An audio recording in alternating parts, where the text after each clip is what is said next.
Shalom, greetings, and welcome back to the broadcast. I'm Shawn. Website is scriptureandprophecy.com. That's where you go to find the archives, and that's where you go to support this mission of truth. And I just want to take a minute and just thank those of you who have been faithful in supporting the podcast and supporting me and my family. I appreciate it very much. The Patreon subscribers, which has dwindled down to quite a small number compared to what it used to be. I'm really grateful for those of you who have kind of stuck by the work that's being done here and the Bible studies and all of that. So thank you so much for your support. By the way, if you are a Patreon subscriber, there's going to be a video going up at some point today where I covered just an article that I wanted to share with you. So kind of just a little extra for saying, my way of saying thank you for all your support and all you do. Today, we are resuming our study in the book of Kings. We're ready for chapter 7. Now, last week ended with Solomon had finally got the temple built, right? And it says, in the 4th year was the foundation of the house of the Lord laid, in the month of Ziph. And in the 11th year, in the month of Bul, which is the 8th month, was the house finished throughout all the parts thereof, and according to the fashion of it, so it was he 7 years in building it. So it took Solomon 7 years to build this incredible thing. Obviously with the grace of God, and if you think about back in the times of Exodus, right, when they were building the tabernacle and all these things, like God gave the people supernatural crafting skills and carpentry skills and things like that to make this happen. No doubt God was involved in this process and anointing and giving favor. He was able to get the cedar trees with favor from Lebanon and those types of things. And then we move to chapter 7. And now Solomon is going to be telling us for the first 12 verses or so. So verses 1 through 12, it's going to be about Solomon building his own palace. And then, and starting with verse 13, it kind of transitions back to the temple where they're putting together all the furnishings for the temple. And so that's kind of what's on the agenda today. It's 51 verses. It's a continuation of the building that's taking place, the furnishings for the temple, and the building of Solomon's palace. So I'm going to read the first 12 verses, and then I'm going to read you a little bit of commentary just to kind of settle in what's taking place here, and then we'll finish it out. So, sometimes the scriptures aren't overly exciting, right? There's no big, exciting drama happening. Sometimes it's just historical, and a lot of this stuff is historical, but it's important for us to know the history. And even though these stories and these podcasts about these stories aren't going to get thousands of views, like if I were to post something about prophecy, it's just as important. And I think those who hunger for the things of God find it interesting. Those who hunger for the things of God care. And that's why you're listening this morning. So, long enough introduction today. Let's dig in. The book of Kings, King James Bible, chapter 7, verse 1. But Solomon was building his own house 13 years, and he finished all his house. He built also the house of the forest of Lebanon. The length thereof was 100 cubits, and the breadth thereof 50 cubits, and the height thereof 30 cubits, upon 4 rows of cedar pillars, with cedar beams upon the pillars. And it was covered with cedar above upon the beams, that lay on 45 pillars, 15 in a row. And there were windows in the 3 rows, and a light was against light in these ranks. And all the doors and posts were square, with the windows, and the light was against the light in the 3 ranks. And he made a porch of pillars. The length thereof was 50 cubits, and the breadth thereof 30 cubits, and the porch was before them. And the other pillars and the thick beam were before them. Then he made a porch for the throne, where he might judge, even the porch of judgment, and it was covered with cedar from one side of the floor to the other. And his house where he dwelt had another court within the porch, which was of like work. Solomon made also a house for Pharaoh's daughter, whom he had taken to wife, like unto this porch.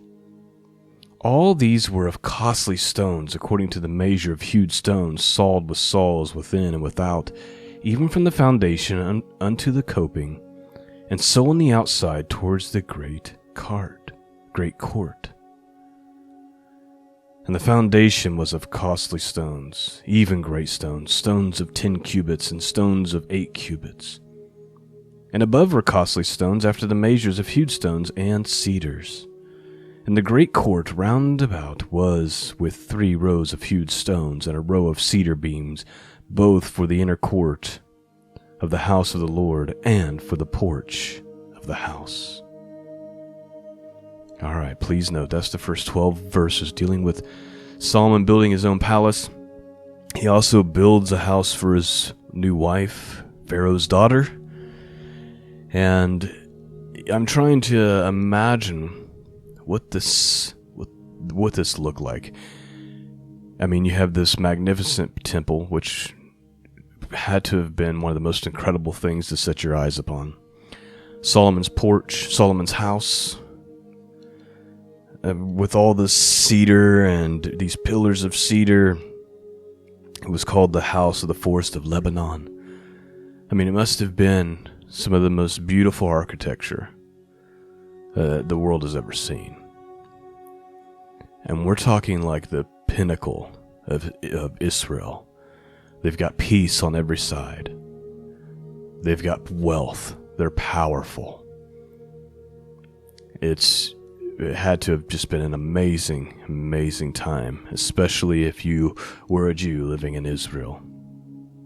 Let me give you this commentary from F.B. Meyer. It's real short here. He says, Solomon's house took nearly twice as long to build as the temple, which surely you noticed. I read from last week where he finished the temple in 7 years, but then verse 1 of chapter 7 here says, but Solomon was building his own house 13 years. So the question becomes, why? Here's what most commentaries say. I'm going to continue on. Because there was not the same urgency for it. His house and that for the queen were probably built around large open courts and stood after the manner of the east on either side of the central hall where public business was transacted. The royal hall in Jerusalem was called the House of the Forest of Lebanon because its many pillars resembled a forest of cedar. In front of this building was a colonnade, and in front of this again the king's gate. It's more than likely that the area of Mount Zion was greatly enlarged by walls built up from the valley and filled in with earth. This furnished room for the many splendid buildings named in this paragraph. Traces of these cyclopean walls can still be seen. In order to estimate the real value of all this splendor, we have only to turn to the earliest chapters of Ecclesiastes, where we read how little it satisfied the hunger of Solomon's soul. He turned away from it all, as unsatisfied as the prodigal from the husk of the swine. We were made for God, and only God can suffice. So F.B. Meyer makes the point, look, kind of how I was saying this was some of the most amazing and most beautiful buildings and things in human history, and yet, according to the book of Ecclesiastes, Solomon said it's all vanity. It's all for nothing. He had all the wisdom, all the wealth, all the power, all the beautiful structures, all the women, everything a man could possibly dream of having, and yet he was unsatisfied. Because like what F.B. Meyer says here, we were made for God, and only God can suffice. Let's read the rest of our chapter, dealing with creating the furnishings for the temple. So we're going to start with verse 13. And And King Solomon sent and fetched Hiram out of Tyre. He was a widow's son of the tribe of Naphtali, and his father was a man of Tyre, a worker in brass, and he was filled with wisdom and understanding and cunning to work all works in brass. And he came to King Solomon and wrought all his work. And he cast 2 pillars of brass of 18 cubits high apiece, and a line of 12 cubits did compass either them about. And he made 2 chapiters of molten brass to set upon the tops of the pillars. The height of the one chapiter was 5 cubits, and the height of the other chapiter was 5 cubits. And nets of checker work, and wreaths of chain work, and chapiters which were upon the top of the pillars, 7 for one chapiter, and 7 for the other chapiter. And he made the pillars of 2 rows round about upon the network to cover the chapiters that were upon the top with pomegranates. And so did he for the other chapiter. And the chapiters that were upon the top of the pillars were of lily work in the porch 4 cubits. And the chapiters upon the 2 pillars had pomegranates also above, over against the belly which was by the network. And the pomegranates were 200 in rows, round about upon the other chapiter. And he set up pillars in the porch of the temple. And he set up the right pillar, and he called the name thereof Jachin. And he set up the left pillar, and he called the name of thereof Boaz. And upon the top of the pillars was lily work, so was the work of the pillars finished.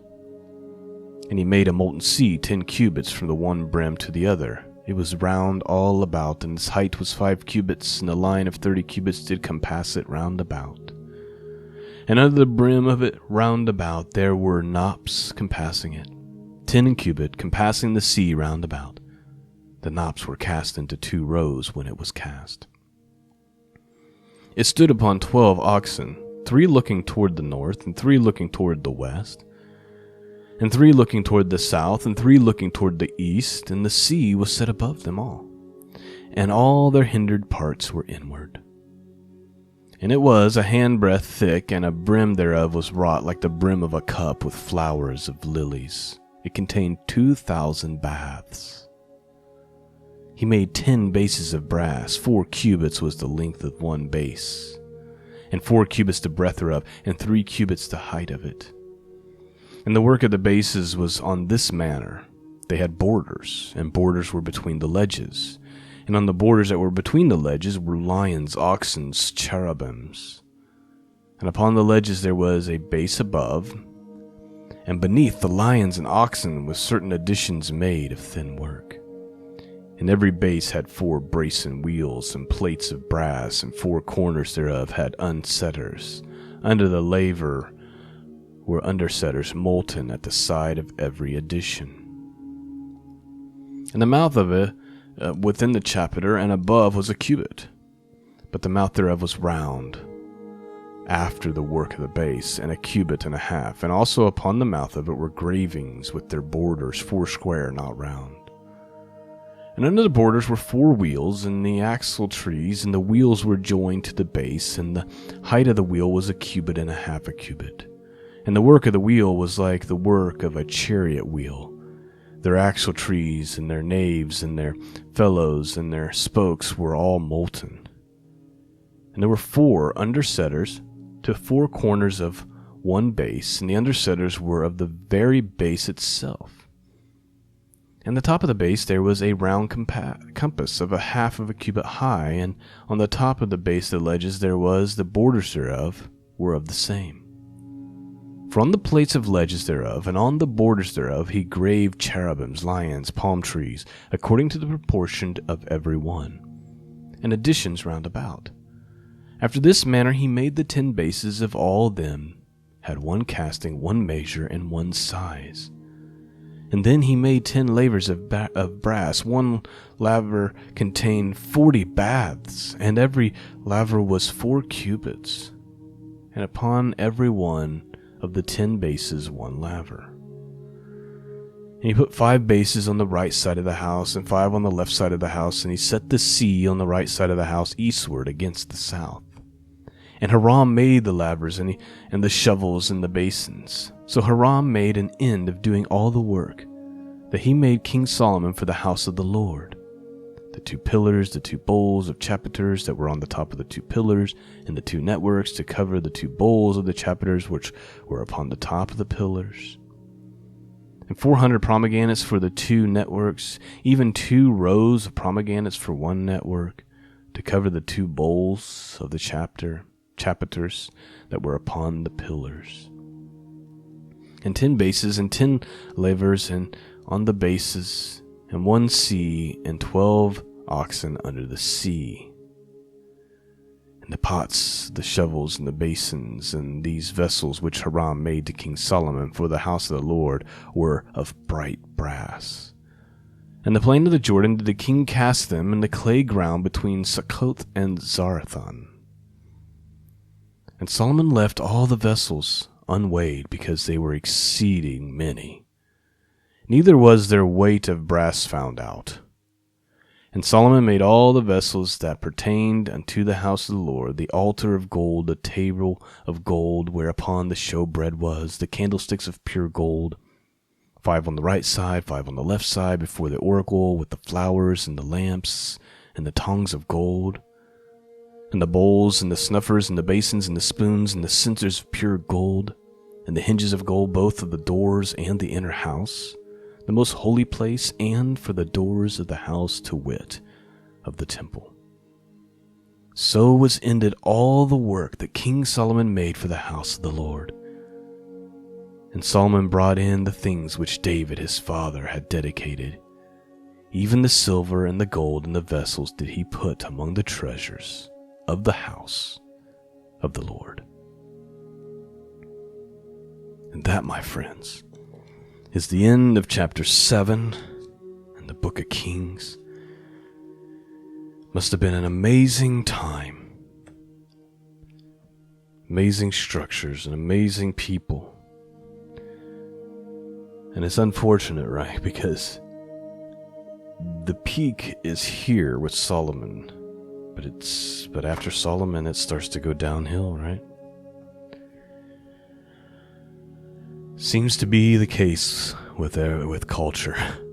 At some point, after God blesses a country or a nation or a people with great abundance, great wealth, great power, great peace, eventually we reject God, go our own ways, and find ourselves in a ditch that we dug over a period of decades, which unfortunately is where I think we find ourselves today. May the glory of the Lord fill the earth. May a great revival happen in our day. Or better yet, may the Lord Jesus return. I hope you've been blessed this morning. Again, thank you for those of you who support this podcast and help make it happen through your contributions in the mail, PayPal, Patreon. Couldn't do without you. Peace and grace be with all of you, and until next time, God bless.